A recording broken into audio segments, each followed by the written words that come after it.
You are not the mind. You are the real, okay, that real person, that inner fire, the heart and soul of who you are. You're the one that sets the mind to it. And the mind is a terrible master, but it's a wonderful servant if you know how to take control. Welcome to the Iron Mind podcast. What separates the elite from the merely good?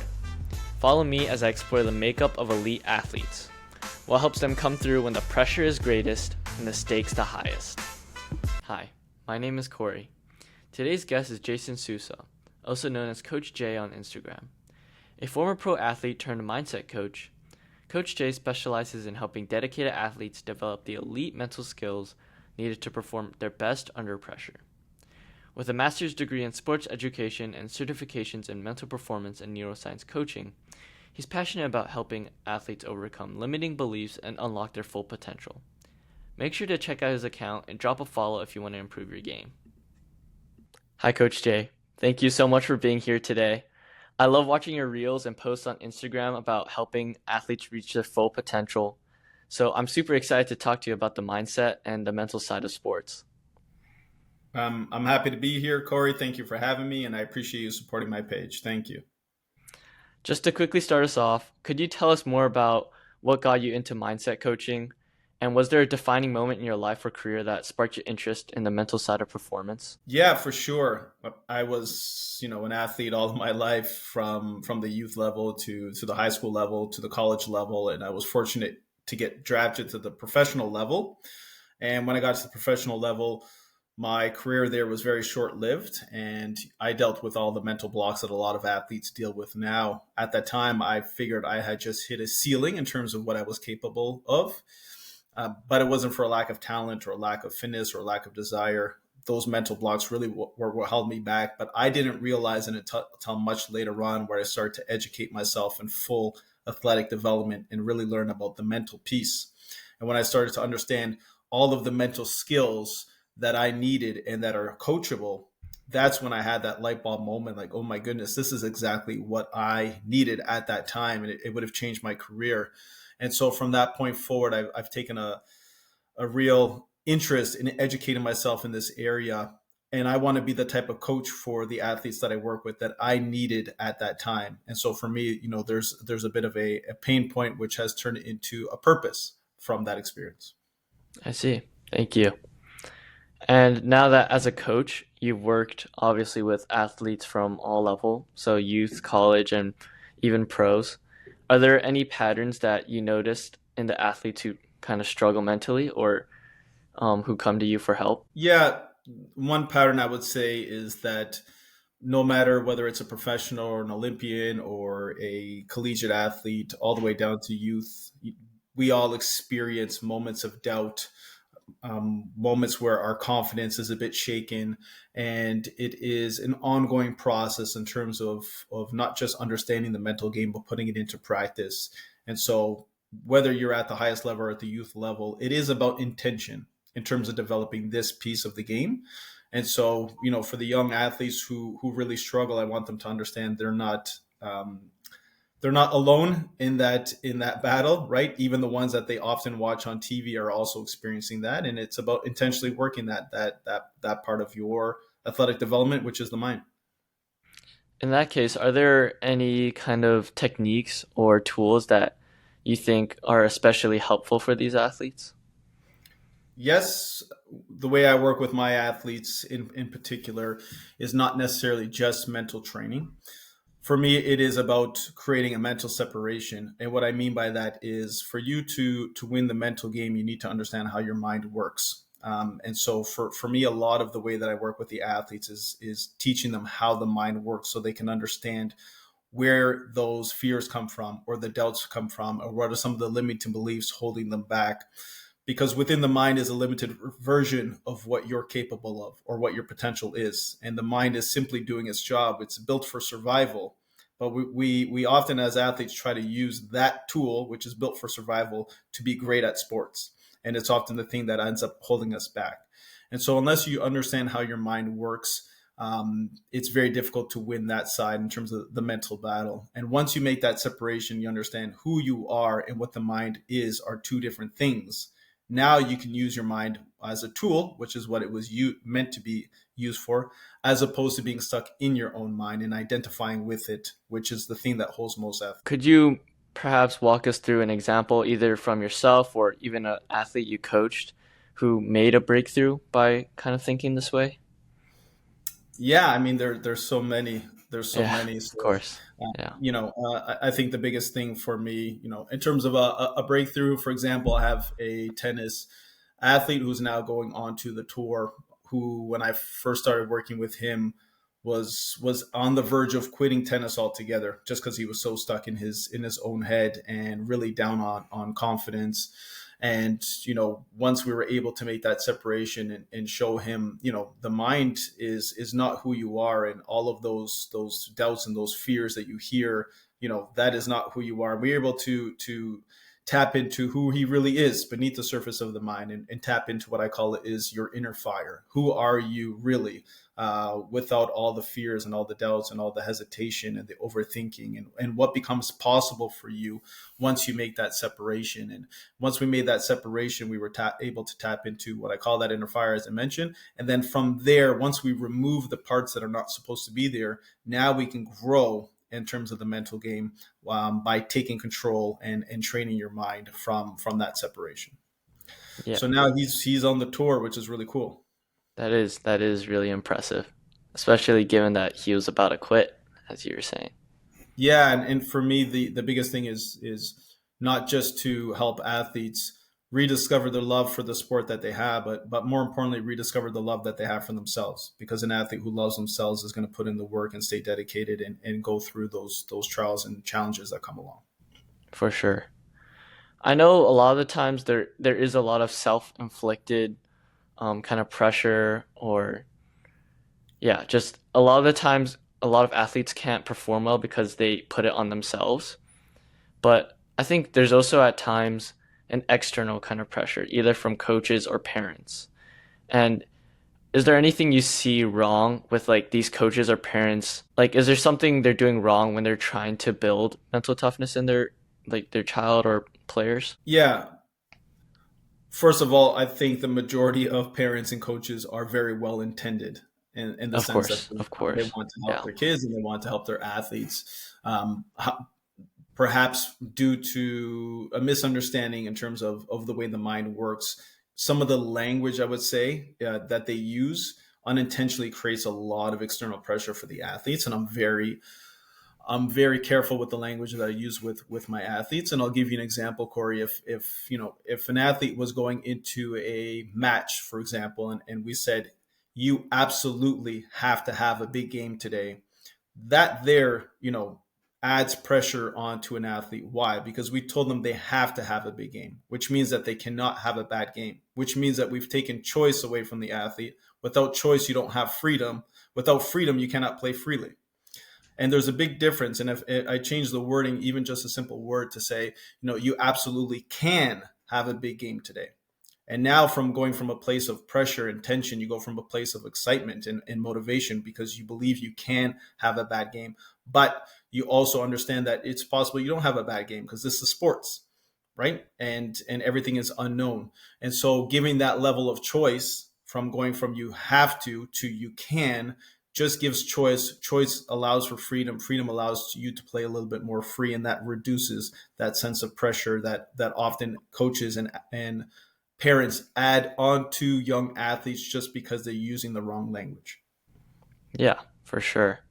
I feel that personally, I always struggle a little bit with what you were saying about having to win or like can win. A lot of the times, I'm not sure if I should be visualizing myself winning versus actually just thinking to myself, oh, I want to try my best. Because sometimes when I think too much about, oh, I'm going to win this, then I kind of put that pressure on myself. But I'm not sure if that is the right kind of thinking.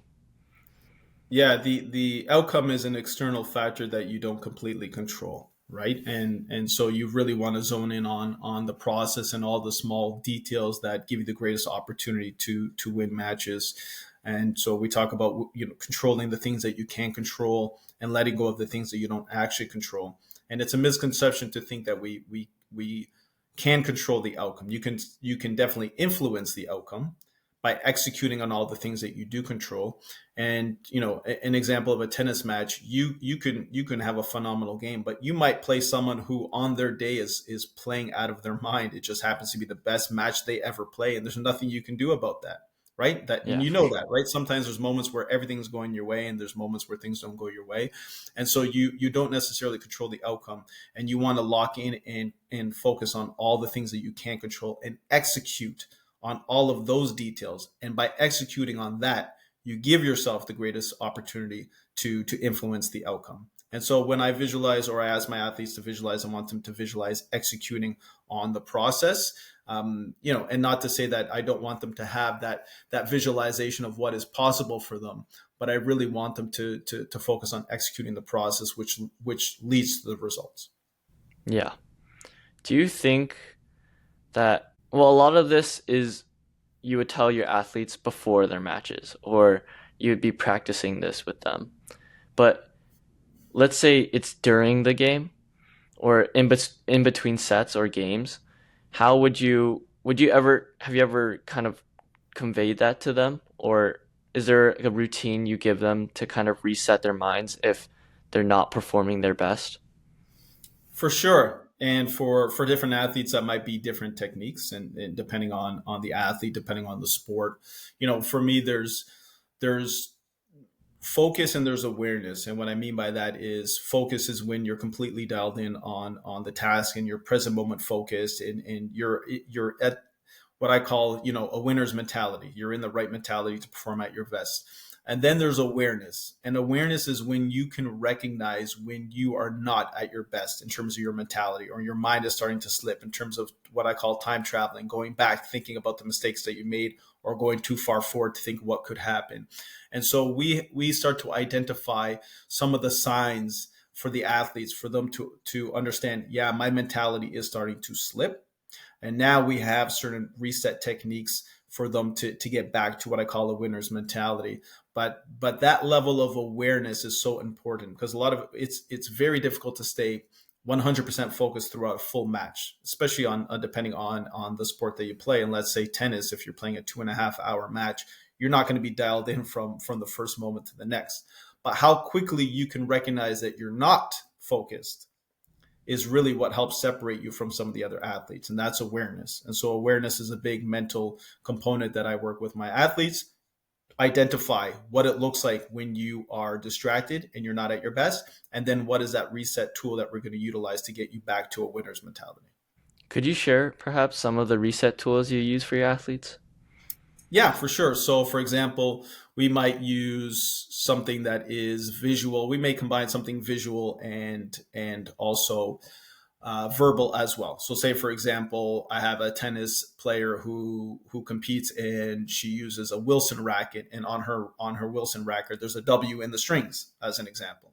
And so, whenever we're starting to lose our mentality, we may look at that W to remind us we need to get back to a winner's mentality.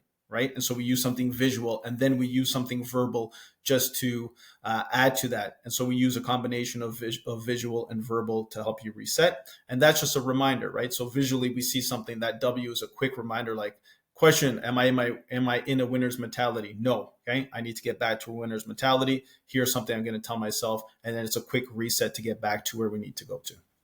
I see. Thank you. So it really does start from awareness, because if It, you're it not aware of it, then how are you supposed to reset? Exactly. And that's why training awareness is so important, and starting to identify what it looks like when you're starting to slip in terms of your mentality. And if you don't have that level of awareness, it's very difficult to reset. And sometimes for athletes, when you see them, they're just starting to really dip in terms of their mentality, or starting to lose their emotional control. Some of them don't even have that level of awareness that they're sliding, right? And so you need to work on that level of awareness so that they can bring themselves back. So it's work. The mental game is work, just like the physical game. But let's say I think it'd be easy to practice that when you're in an actual match, because you'd be able to, try to reflect in the moment. It's kind of a learning moment. But how would you simulate that same pressure or same kind of those same emotions outside of a match or outside of that situation? Great question. I don't work with the athletes necessarily on the courts or on the fields, for Yeah, example. But I do. I have worked on the field with athletes, and you want to be able to mimic different pressure situations, and perhaps that's even scenarios. So for example, if when I was a college athlete and playing soccer, our coach might give us a scenario where we separated to two teams, and your team is down, you know, one goal and there's 10 minutes left and you got to get back into the game. And so he creates this high pressure scenario and there's punishment for the team that doesn't succeed. And so now he adds an element of pressure there. So you can simulate pressure to force athletes into feeling that level of tension to a certain extent. And so part of that is when I'm working with athletes is, okay, what parts of the game that we need to work on and how can we simulate this in a pressure situation so you can start to work on that. And then I want them to start to implement the mental tools in those training sessions so that it starts to become part of their habits and routines that they can implement and translate into game situations. I see. I wanted to transition a little bit to the whole concept of confidence.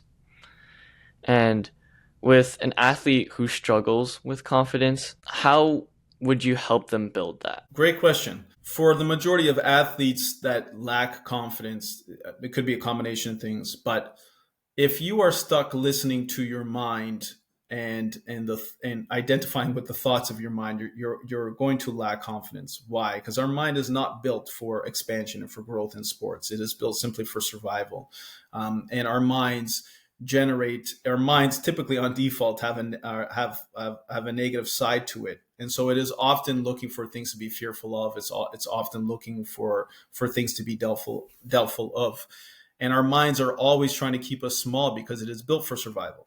And anytime we try to expand, we start to push outside of our comfort zone, which the mind does not like. And so we have to understand what the mind is and why we generate certain thoughts and why it generates certain doubts to try to keep us small. But that's not who the athletes really are. The problem for the athletes is when they identify with the mind and the thoughts, therefore they think they are their thoughts. Now all of a sudden they think that here, those doubts and those fears and those hesitations, that's who I am. No. And so we need to make that separation and tap in to who they really are. And then from there, we can start to build what I call internal confidence, because the mind only looks for external ways to validate itself in terms of confidence. If I win, if I'm praised, if I get awards, right? And so we never have what I call sustainable confidence because we have this yo-yo effect. If I win, it's up here. And if I lose, my confidence is here. And the coach says I'm doing well, it's here. And now the coach yelled at me and my confidence is here. And so we don't actually have any confidence that we own. And so I want athletes to separate from that, which is a function of the mind, and tap into who they really are so we can start to build internal confidence based on mission, based on purpose, based on intention, based on growth. And those are the things that we can tap into to have real confidence that is not tied to that. And one of the biggest components of confidence is having that ability to trust yourself no matter what and be able to handle situations. And the mind is always looking for certainty. But the reality of sports is that everything is uncertain, correct? Yeah, for sure. And that is the paradox of sports, is that everything is uncertain, but the mind wants certainty. And sometimes the mind will even project worst case scenarios for us as a means of at least knowing what might happen. And then that becomes a thing that worries the athlete. And now the athlete is trying to avoid that scenario, which causes a lot of tension and becomes self-fulfilling. But it's only an imagination. It's not real, right?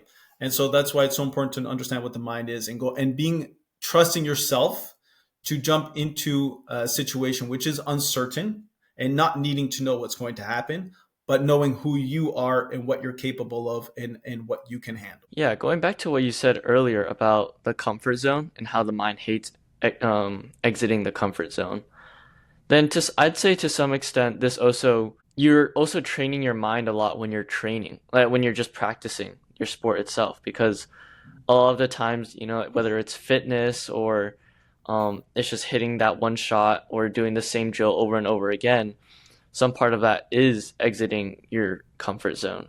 And so would you say a lot of this is a lot of your mental game is also trained by how you practice physically. Definitely, yes, and you always want to exit your comfort zone. Growth exists just beyond that level of comfort, right? And so we always want to embrace those uncomfortable moments, whether it's physically, mentally.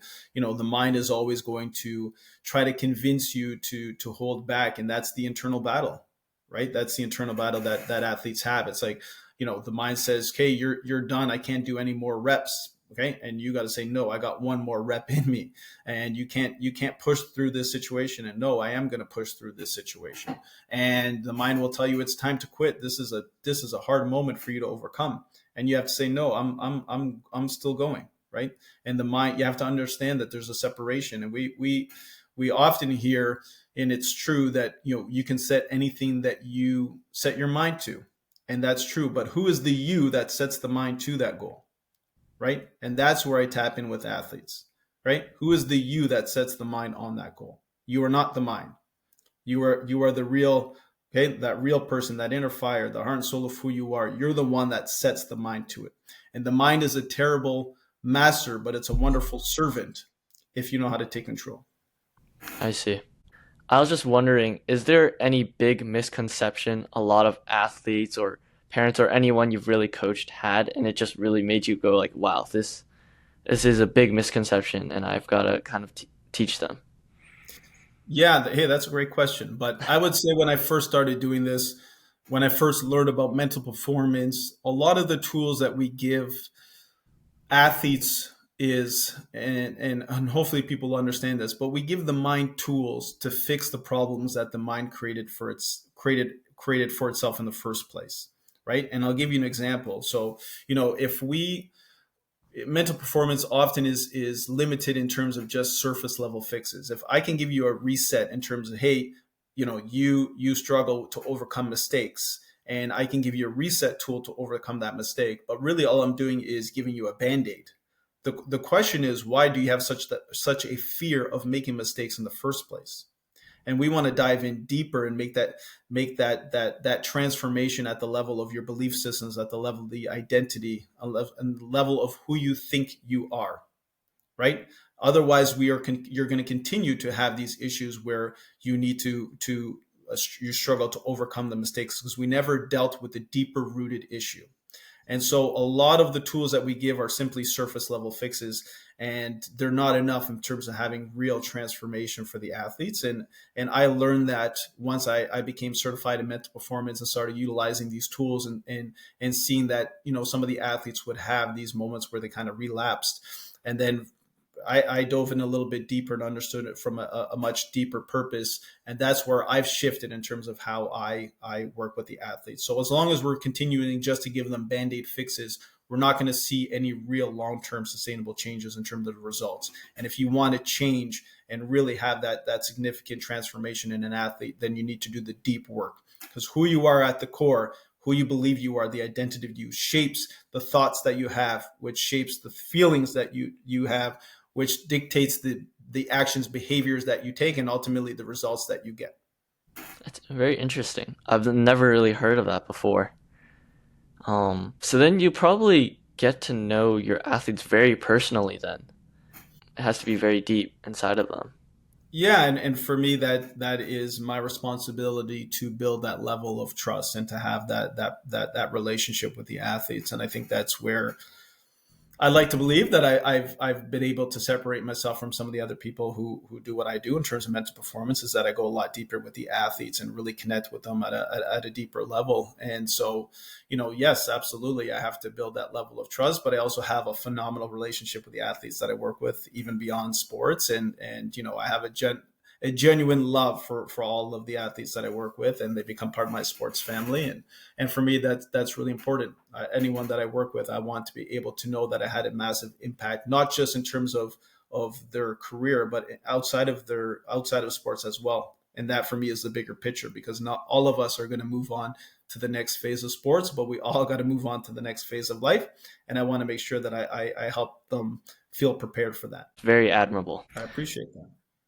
Well, before we wrap up, I do have a tradition on this podcast where the previous guest leaves a question for whoever comes on next.